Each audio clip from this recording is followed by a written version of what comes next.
Et salut internaute, ça me fait super plaisir d'être là avec toi aujourd'hui. Et le sujet, c'est ça.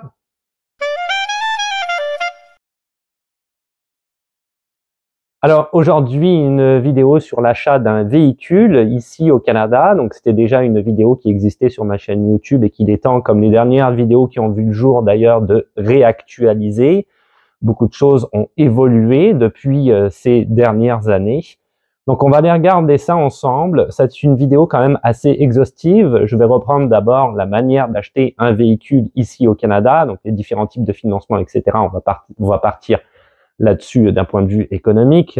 On va parler aussi des voitures en location, leasing plus particulièrement. On appelle ça comme ça dans d'autres pays, des voitures d'occasion aussi. On va parler également de l'hiver parce que c'est clair que c'est à prendre en compte dans l'achat d'un véhicule ici. C'est pas une mince affaire, c'est pas un petit détail l'hiver ici, on s'entend. Avant de commencer, n'oublie pas de t'abonner et de laisser un petit pouce bleu. On commence tout de suite. Alors, je vais débuter immédiatement par les différents types de financement pour l'achat d'un véhicule. Alors, tu verras que ça se fait quand même relativement bien. Les concessionnaires sont prêts à te vendre des voitures, il n'y a pas de problème, peu importe ton statut. Là, je parle à ceux qui sont en processus d'immigration, un travailleur temporaire pour 1 an, 2 ans, eux, ils s'en foutent. Hein. Ils regardent pas ça, ils veulent vendre des voitures. Donc, t'inquiète pas, ça va bien aller, surtout si effectivement tu as un compte bancaire viable ici au Canada, ce qui est le cas si tu es quelqu'un qui travaille ici au Canada, il n'y a pas de problème, ou qui est implanté. Même les étudiants, hein, tu verras, il y a beaucoup de possibilités que les concessionnaires offrent. Donc, au niveau des financements, donc tu as 2 possibilités. Soit tu t'en vas chercher effectivement un financement comme une hypothèque hein, via la banque. Donc, tu démarches ta banque. Tu dis que tu veux acheter un véhicule neuf, tu regardes c'est quoi les taux d'intérêt qui sont proposés et si effectivement ça peut être quelque chose qui t'intéresse ou qui ne t'intéresse pas. Tu peux également, je pense que dans beaucoup de pays c'est pareil, passer directement par le concessionnaire lui-même qui lui effectivement va te proposer aussi un crédit sur X nombre d'années avec un taux d'intérêt. Donc moi, c'est comme ça que j'avais fait en 2008, il y a quand même très longtemps maintenant, mais ça fonctionne toujours de la même manière. J'étais passé par Toyota, j'ai acheté chez Toyota et tout s'est effectué chez Toyota. Je trouvais ça, pour ma part, beaucoup plus simple, si tu veux. Donc c'est comme ça que ça a fonctionné. Au niveau des financements, c'est la majeure partie du temps 4-5 ans. Des fois, ça peut être un peu plus long, mais c'est quand même relativement rare. Donc c'est des prêts avec des échéances, il faut que tu payes régulièrement par mois, donc ça, il n'y a pas réellement de souci. Ça va dépendre de la valeur de ta voiture. Donc plus ta voiture est une voiture de luxe, plus tu vas payer cher. C'est un petit peu normal quelque part par mois au niveau des mensualités, puisque ta voiture est plus chère hein, quelque part. Tout ça est très logique. Donc il n'y a pas réellement, si tu veux, de surprise là-dessus. Petit détail que moi je conseillerais, c'est de prendre ce qu'on appelle un permis ouvert, surtout si tu vas chez le concessionnaire. Donc si tu vas chez le concessionnaire, demande à ce moment-là un permis ouvert. Un permis ouvert te donne la possibilité, si tu veux, de rembourser plus rapidement tes échéances, c'est-à-dire tu peux rembourser plus par mois ou tu peux même rembourser à la fin, par exemple, on va dire que ça dure 5 ans, hein, ton prêt automobile, et la dernière année, tu dis voilà, moi j'ai mis de l'argent de côté, je rembourse d'un seul coup toute ma dernière année et en 4 ans, ma voiture est remboursée. Tu peux le faire avec un permis ouvert. Avec un permis fermé, tu ne peux pas. C'est-à-dire que tu vas vraiment avoir un prêt fermé. Je suis dans l'immigration, là, ça n'a plus rien à voir. Non. On parle d'économie, on parle pas d'immigration, donc un prêt, ok, un prêt fermé. Tu pourras pas. C'est-à-dire que tu vas avoir des mensualités à respecter sur 5 ans, par exemple, je reprends l'idée de 5 ans, obligatoirement, et ça va être comme ça. Il n'y a pas d'autre manière de faire. Donc voilà, pour le financement d'une automobile, c'est vraiment pas compliqué. Ensuite, tu as chez les concessionnaires ce qu'on appelle en fait l'achat en location ou leasing, ils appellent ça comme ça dans certains pays. Donc ça, en fait, c'est que tu vas faire signer un bail, ok, littéralement, hein, un bail avec le concessionnaire, un contrat. Donc, tu vas avoir une voiture. Le contrat, en général, est entre 24 et 60 mois. Tu vas avoir des mensualités donc à payer comme l'achat d'un véhicule, mais vraiment moindre, qui va être basée en fait sur la valeur résiduelle de ton véhicule. Donc, qu'est-ce que ça veut dire par là? Ça veut dire que ton véhicule coûte une certaine somme d'argent, on va dire 30 000 $, Et eux, ils vont voir au bout de 2 ans, 3 ans, quand ta location va être terminée, combien est-ce que la voiture vaudra sur le marché. D'accord? Donc, ils font, si tu veux, une projection. Et à ce moment-là, ils établissent tes mensualités qui sont en général, je te dirais, 2 fois et demi moins chères que ce que tu pourrais payer pour une voiture neuve que tu déciderais d'acheter et dont tu deviendrais le propriétaire. La différence avec ça, c'est que pourquoi les concessionnaires proposent ça? D'abord, ils s'adressent à une clientèle qui veut absolument tout le temps avoir des voitures neuves. C'est-à-dire qu'il y a beaucoup de monde qui fonctionne comme ça. Ils achètent une voiture en location. C'est un peu bizarre de dire acheter une voiture en location, mais c'est comme ça que ça marche. Donc, et au bout de 24, 60 mois, ils rendent la voiture au concessionnaire et ils re-signent un contrat pour une autre voiture. D'accord? La deuxième étape que tu peux faire, ce que je conseille absolument pas, c'est qu'une fois que tu as terminé ta location, donc tu achètes ton véhicule. En général, tu es perdant. Ils vont essayer de te vendre le véhicule beaucoup plus cher que ce que ce véhicule-là coûterait sur le marché d'occasion pour exactement, par exemple, le même modèle, le même nombre de kilométrage, avec des excuses du genre usure de tel élément du véhicule en disant, ben moi, de toute façon, je suis perdant. Je parle du concessionnaire pour la revente, ce qui souvent n'est pas vraiment le cas. Donc ça, je le conseillerais pas trop. Ou sinon, tu arrêtes tout simplement ta location et c'est terminé là. Une fois que tu as terminé ton bail, tu vis ta vie, tu fais autre chose. Au niveau des locations, ce qui est important à considérer, c'est que tu as un contrat véritablement avec le concessionnaire. Donc si tu achètes par exemple ton véhicule, le concessionnaire va te dire, va t'offrir, je parle de l'achat ce coup-ci, des plans d'entretien. De dire, venez à notre garage du concessionnaire et on continue les plans d'entretien du véhicule qui sont souvent des plans d'entretien préventifs, pas nécessairement besoin de faire et qui coûtent quand même relativement cher. Il faut te dire une chose, c'est que le garage du concessionnaire, c'est vraiment hors de prix la plupart du temps pour les réparations. Donc, les gens, si tu connais déjà un garagiste, si tu en as déjà un, si tu t'en es fait conseiller un dans ton quartier, tu peux très bien dire au concessionnaire, non, moi je fais pas votre plan préventif, ça m'intéresse pas. J'ai mon garagiste pour mes changements d'huile, mon entretien, etc. régulier, donc je passerai pas par là. Si tu es en location, par contre, là, à ce moment-là, tu es obligé, parce que tu l'as signé dans ton contrat, de continuer à fonctionner avec le concessionnaire. Donc, c'est la grosse différence, si tu veux. Donc, pour ton 24 ou ton 60 mois, là, il faut que tu fasses tout, si tu veux, les entretiens préventifs et pas, qui sont indiqués sur le calendrier, espèce de cahier des charges du concessionnaire. Et c'est obligatoire puisque tu dois rendre le véhicule qui t'appartient pas vraiment, si tu veux, à la fin de la location. Donc, c'est la grosse différence entre location et achat. Toi qui choisis ce que tu veux faire par rapport à ça. Autre point, tu vas avoir du coup l'achat de voitures d'occasion. Alors là-dessus, moi, je conseille plus de passer justement par un concessionnaire, ce qui pourrait paraître paradoxal un petit peu, mais c'est plus sûr quelque part. Parce qu'effectivement, au Québec, tu peux acheter une voiture d'occasion un particulier et l'échange, si tu veux, l'échange monétaire de la voiture, l'achat, si tu veux, va se faire directement à la SAC. C'est comme ça que ça fonctionne. Donc, tu vas aller à la SAC avec le propriétaire.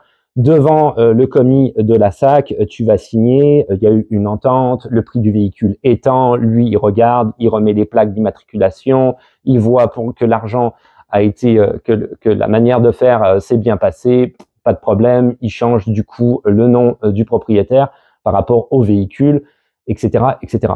Donc, le gros problème, si tu veux, qu'il y a avec ça, c'est que quand tu passes par un particulier, il faut absolument que tu connaisses un garagiste. Tu peux très bien dire au particulier, ça se fait vraiment très bien ici au Québec, de dire, bon, regarde, je vais emprunter, le propriétaire vient avec toi, j'emprunte ta voiture, je l'amène au garagiste, il va faire une inspection, d'accord? Juste pour vérifier l'état du véhicule. Tu me dis que les freins ont été refaits, tu me dis que le véhicule fonctionne bien, d'accord, mais je veux juste le vérifier avec un professionnel pour pas te faire avoir, ok? Ça, c'est possible. Mais si tu fais juste confiance au propriétaire, tu risques de tomber, si tu veux, sur des problématiques. Quelqu'un t'aurait pas dit certaines choses, tu vas tomber sur la voiture est à moitié pétée. Bon, c'est un petit peu le jeu. Si tu passes par un concessionnaire, c'est différent parce que tous les concessionnaires, si tu veux, vont te vendre une voiture d'occasion avec la plupart du temps un minimum de 1 an garantie pièces et main d'œuvre. Donc ça veut dire que le concessionnaire, si tu veux, il se met en avant en disant que de toute façon, le véhicule que tu as, par rapport à l'occasion que c'est, véhicule de telle année, etc., tel kilométrage, il va tenir 1 an, c'est sûr. Et si ça tient pas, il va faire les réparations, il va prendre ça à sa charge. Et souvent, c'est quand même les concessionnaires, souvent, si tu veux, la majeure partie du temps, je te dirais, ils vendent des voitures d'occasion qui sont quand même d'assez bonne qualité au niveau de l'occasion telle. Donc, vraiment à prendre en compte, je pense que l'occasion, moi, je préfère le concessionnaire.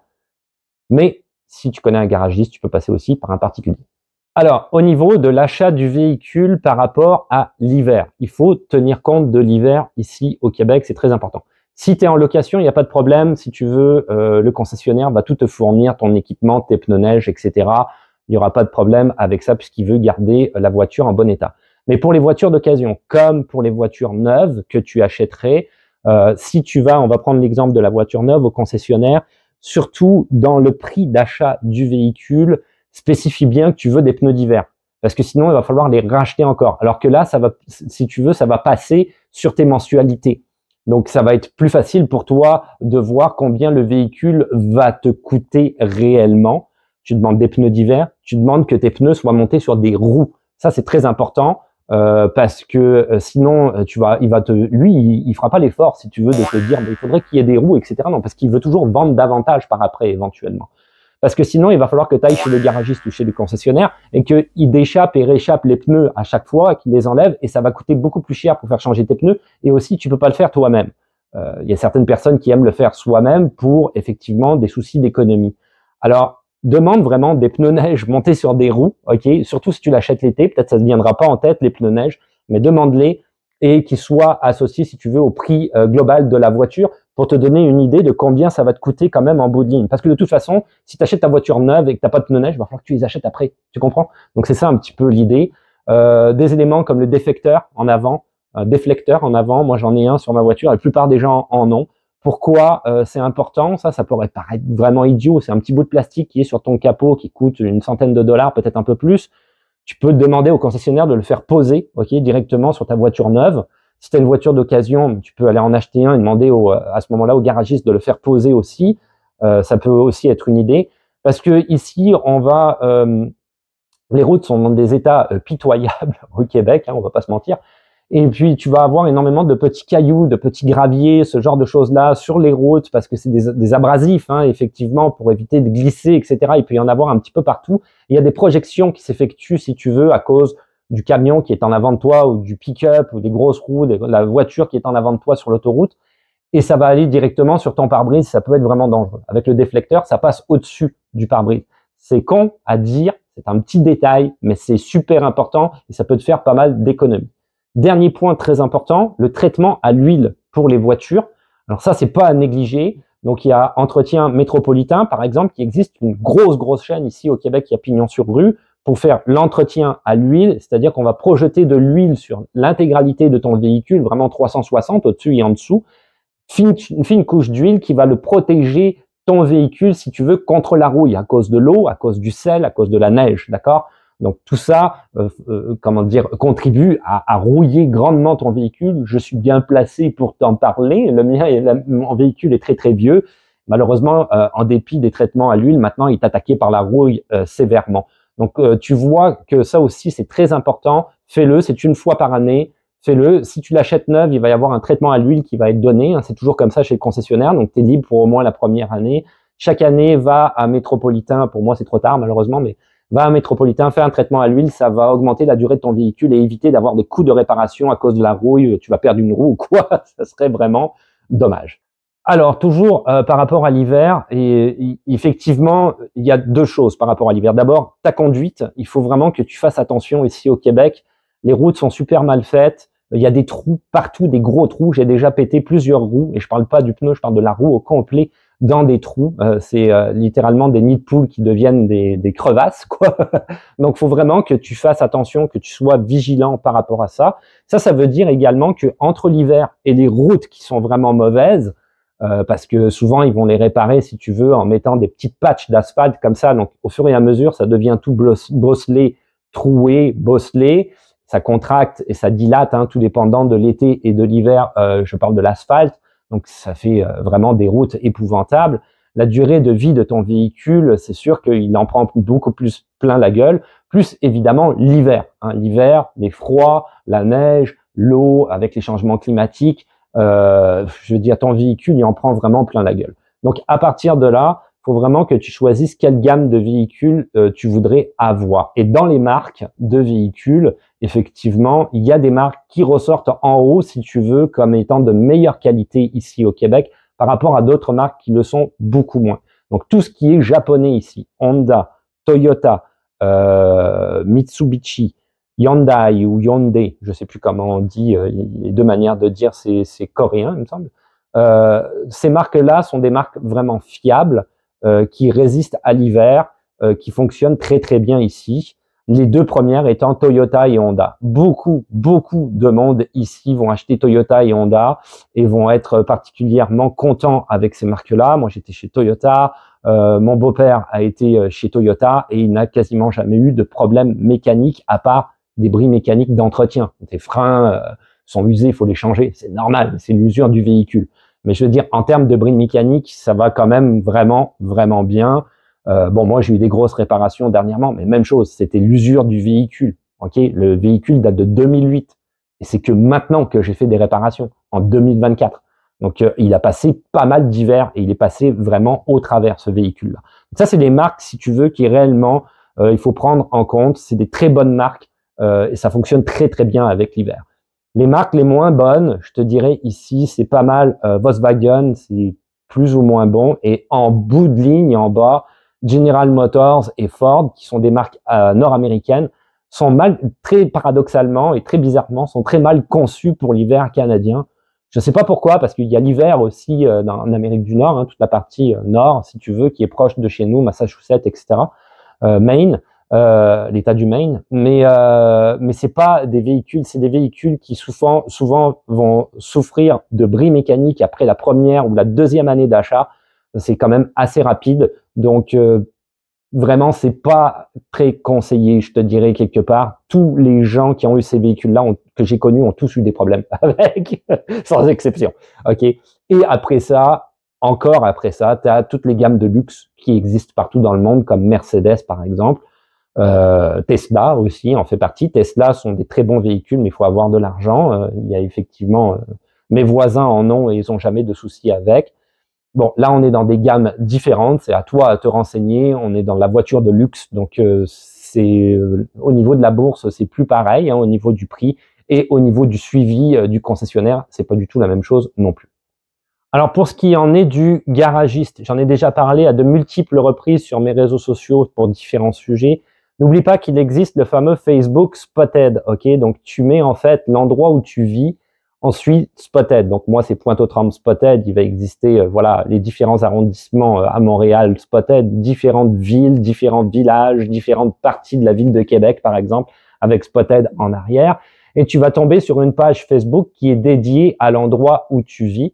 Tu vas du coup pouvoir poser des questions. Et les gens sur ces pages-là sont vraiment cool. Tu peux offrir des services aussi, comme le toilettage, par exemple. Il y a des gens qui proposent ça, ou la coiffure à domicile. C'est ce qui me vient en tête, mais il y a énormément de choses. Tu peux juste poser des questions et les gens vont tous te répondre parce que c'est un espace vraiment communautaire où on essaye, si tu veux, de s'entraider. Donc là, c'est comme ça que moi, j'avais trouvé mon garagiste. J'en ai parlé à multiples reprises. J'avais demandé, je cherche un garagiste ici à Pointe-aux-Trembles, voilà, tel endroit. Et j'ai reçu des centaines de réponses qui m'ont dit, va chez lui, tout le monde était content, aussi bien au niveau des prix que de la qualité, si tu veux. Et en plus, c'est un gars excessivement sympathique. Donc, j'ai trouvé mon garagiste comme ça, et je paye beaucoup moins cher que si j'allais chez le concessionnaire, si tu veux. Et même, j'en ai parlé à certains collègues de travail qui m'ont dit, waouh, la main d'œuvre est vraiment pas chère chez ce garagiste-là, par exemple.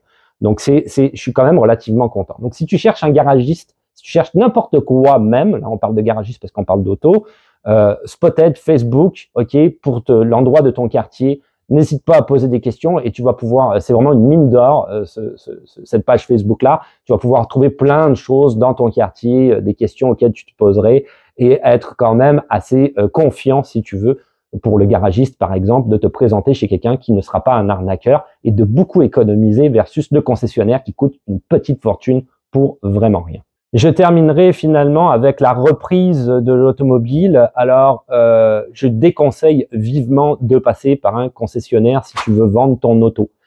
Si par exemple, tu as acheté ta voiture, elle est neuve, tu as fini les paiements, etc., tu veux acheter une autre bagnole, donc tu viens de la terminer, elle est quand même assez récente, la voiture a 4-5 ans, il n'y a pas réellement de bris mécanique, passe pas par le concessionnaire. Le concessionnaire, quoi qu'il arrive, et j'en ai eu l'expérience de tous les concessionnaires, j'ai été chez eux plusieurs fois pour voir qu'est-ce qu'ils me proposaient, va te servir ça sur un plateau d'argent comme s'il te proposait quelque chose qui est exceptionnel en matière de prix, et finalement, quand tu farfouilles un petit peu en arrière, tu te rends compte que ta voiture d'occasion sur le marché vaut le double du prix que de ce que lui il te propose, en dépit du fait qu'il te propose les pneus d'hiver avec le nouveau véhicule, parce qu'évidemment, il va te proposer un nouveau véhicule à la vente, qui te dit, par exemple, tes dernières mensualités, si tu n'avais pas fini de le payer, que tu es proche de finir de payer ton véhicule, c'est nous, finalement, on te les fait gratuits.